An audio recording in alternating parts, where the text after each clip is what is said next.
If you want to see how a Jamaican living in New York, last minute on Good Friday no less, turns around and gets a fish meal on the table so she feel like somebody picnic and her family at Jamaica will laugh after her because she went to the store to buy fish and it's done.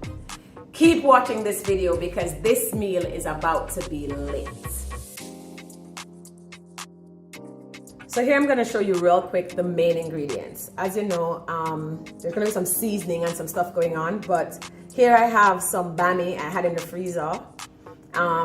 They thawed out, so we're going to do some Bammy on the side. I have some sweet peppers, I have some onions, I have some carrots, I got me some Jamaican hot pepper, what we call Scotch pepper, and I have some salmon. Let's get to prepping all of this so that we can get this meal going so I can get to eating it. Quick story time. It's Good Friday and this Jamaican living in New York never have any bun and cheese and never have no fish, which means I'm like, what am I gonna eat? So I called up a restaurant and they told me that they had fried fish and brown stew fish and thing. So my plan said I'm gonna run to the restaurant, get the fish, and then I'm gonna make some sides at home so that I can feel in the real Easter feeling of what is Jamaican culture. Your girl went to the restaurant and fish done. So after feeling completely distraught about that situation, I ran to the store, picked up a few things, and I'm gonna share with you in this video how I make a quick fish dinner, easy peasy, using what I have available but still with a little Jamaican flavor, such that I can enjoy a good Easter, Good Friday fish meal. We're gonna go ahead. I've already washed, cleaned, scaled. It felt so authentic when I had to scale the salmon, but it's been washed, cleaned, seasoned with some black pepper, salt. I have some seafood seasoning, nothing special. So if you've watched my previous video, I'll put the link either somewhere in this video or at the end so you can see there are different ways that I have done the Escovitch fish today before. And so I'm going to use the technique I've used before, but also use some other techniques I know so that you can kind of learn different ways to do it. And I'm going to try to make this as authentic as I can because, as I said, it's Good Friday. I'm feeling a little bit left out because my family is having, you know, fish and Bammy and all kind of things home. And so we're going to put this together real quickly. So as I told you before, to help everything to stick nicely, you use the mayo. I'm using flour this time around. I am not using the shake and bake. I'm just going to use the flour just to coat it because I want it to be nice and crispy. And salmon don't really crisp up the way like Jamaican fish or whole fish when you fry it nice and crispy. So by putting on the coating, it will help it to fry evenly and give me that nice brown golden look. Now, of course, I have too much mayo and I have too much flour, but that's okay. And like I said the last time I did this, the mayo does not affect the taste of the food. It just allows for the coating to stick to the fish. So I'm going to go ahead and finish prepping this off camera. And then I'm going to move on to the next thing, which is preparing my Bammy to be fried. Now it's time to prep my mixture for my Bammy. So Bammy in Jamaica is really just cassava, grated, dried, and made into a cake-like thing. And then you cut it up and cook it. So this is just some coconut milk with sugar, granulated sugar. And I'm just going to mix this together and allow it to cool down a little bit. Basically, we're going to soak the Bammy in this coconut mixture right before we fry it. I'm not going to put it in now because if I put it in there, because I still have to fry the fish and do everything else, it's going to soak up all the coconut milk really fast and it's going to get soggy. So what I'm going to do right now is just to make the coconut milk. Like I said, it's just coconut milk, you know, the regular Grace coconut milk because we're not grating any coconut. And just some granulated sugar, and we are going to use this as our liquid in order to give our Bammy just a little bit more flavor when it is fried. So I'm just like, this is all coming together so nicely. I can't wait for it to be finished so I can get to eating. So let's get on to the next step. Oil is ready. I'm turning the heat down because I don't want to burn the fish. I'm just gonna go ahead and put them in to start frying them. Let's see if I can get all 4 pieces to go in at once, but I don't have to be doing too much back and forth. I'm gonna start with skin side down just to get that nice and crispiness, and then we're going to flip it after a few minutes to get it fully fried. I'll probably say these will fry for about 5 to 7 minutes because you don't want to overcook the salmon, but you do want it to have that nice crunchy feel. So my fish is coming along real nicely. I'm going to take out the smaller pieces. I've turned the bigger pieces over so that they can just like cook a little bit more. I probably should have told y'all this is all me experimenting. I've never done Escovitch salmon like this before. The last time I did it was also an experiment, but I'm trying to do it this way, which is a little bit more authentic, to see if I can get this Good Friday meal popping, looking really nice and golden, the way I think it should look at this point. So we're going to finish this up, and then we're going to go ahead and move on to our Bammy. And of course, I had to bring out the Dutch pot, the good old Dutchie from Jamaica. Well, this wasn't born in Jamaica, but you know what I mean. You have to get the good Dutch pot up and running if you want to fry anything really good. So the oil is still all simmering. I don't necessarily want to change it, so I'm gonna see if I can get this Bammy to fry in this oil. I'm gonna try a few pieces. Like I said, I didn't want to put them in from before because I don't want them to kind of like, they'll get really soggy really quickly, but I do want them to soak up a bit of that coconut milk. I'm just letting them soak in it just a little bit.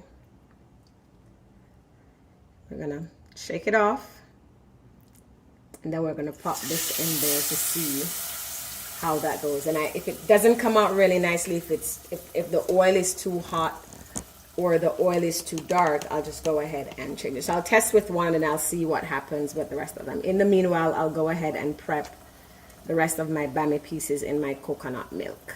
We're back in business. Well, I have more than one Dutch pot because I am indeed a true Jamaican. So I'm just gonna go ahead and pop these in here. Because these are very thin, they're not gonna take a long time to fry. As you'll already seen, the oil is covering most of it. So we're gonna go and fry until those are crispy and golden brown, and then we're gonna transfer them over to this sheet here on the paper towel to kind of dry up the excess oil.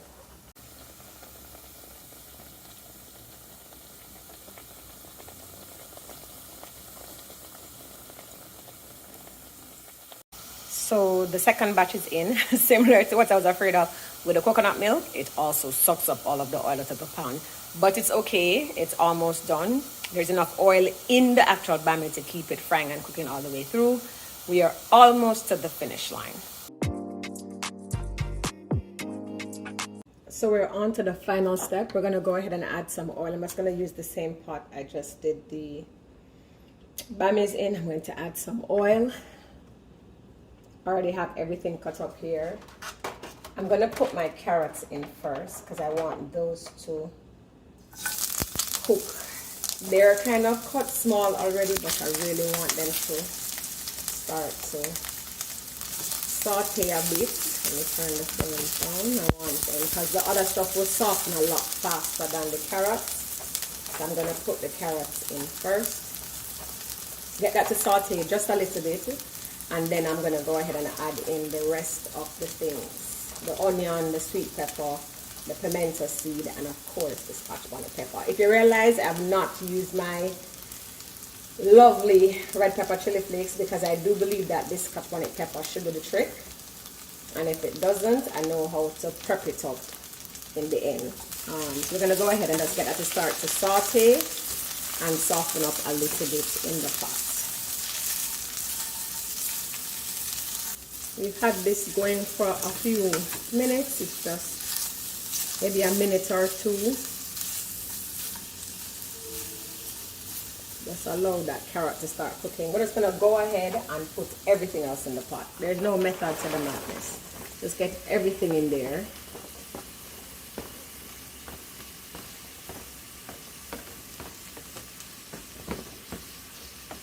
All them bad boys. And we're gonna go ahead and just start mixing that together, breaking up the onions and stuff. And getting all of that nicely coated. I'm gonna put a little bit more oil in this because my pan is small and I have a lot of stuff and I want everything to cook evenly at the same time, so I just add a little bit more. So as the heat and the oil, that's how, in my brain, that's how it works. When the heat and the oil come together, it will make everything start cooking.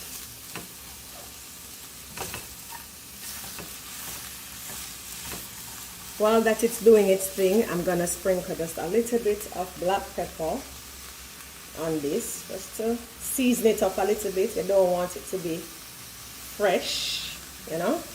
Not a lot of seasoning, just some black pepper and a bit of salt. Like I say, I don't measure. Some days you oversalt the pot, some days you undersalt the pot, but either way, you kind of learn over time how to do the thing.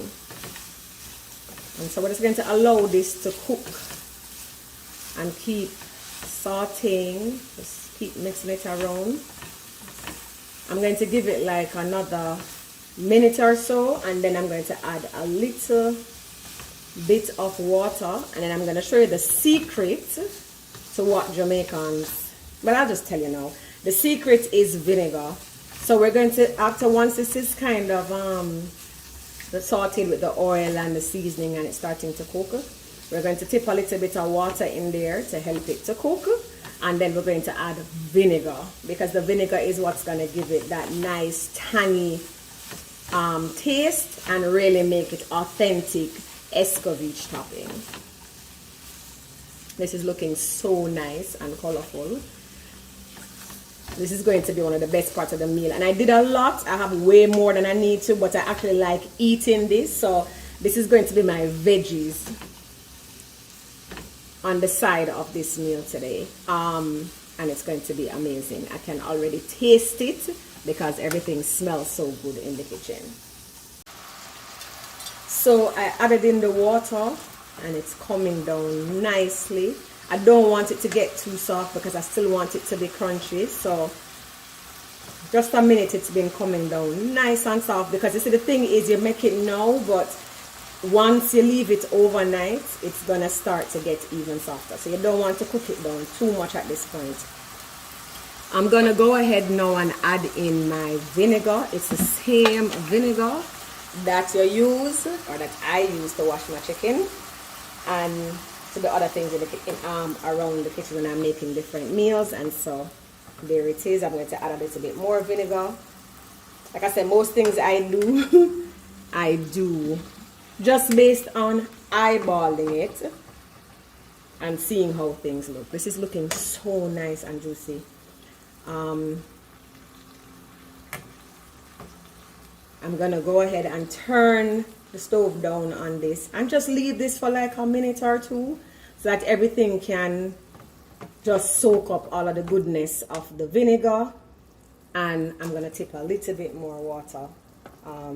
I'm doing it this way. Like, normally if you're going to make it pickled, where you're going to like be bottling it up and put it in, I wouldn't advise to put the water, but I want to have it because I'm going to be having it with the Bammy, and I want that kind of richer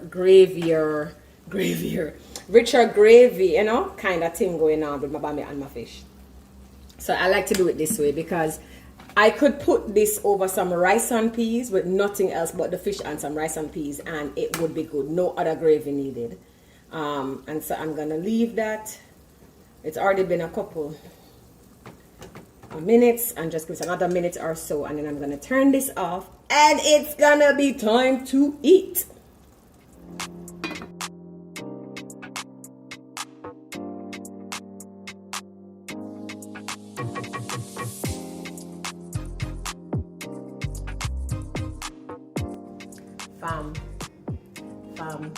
come all the way into the kitchen because I feel like I did it. Last minute, all that. I tasted a piece of the Bammy and the Bammy tastes so good. Can't wait to dig into this scrumptious meal. Everything looks good and I know it's gonna taste good because I me cook it, right? But until next time, like, share, hit that notification bell so that when the next video comes out, you'll be notified so you can come and see it fresh. And if you haven't already, take the time right now, just stop and go look for the subscribe button and subscribe to Foodie Nuts. Thank you once again for joining me in the kitchen, and until next time, get to cooking so you can get to eating, because that's what I am going to be doing. All right.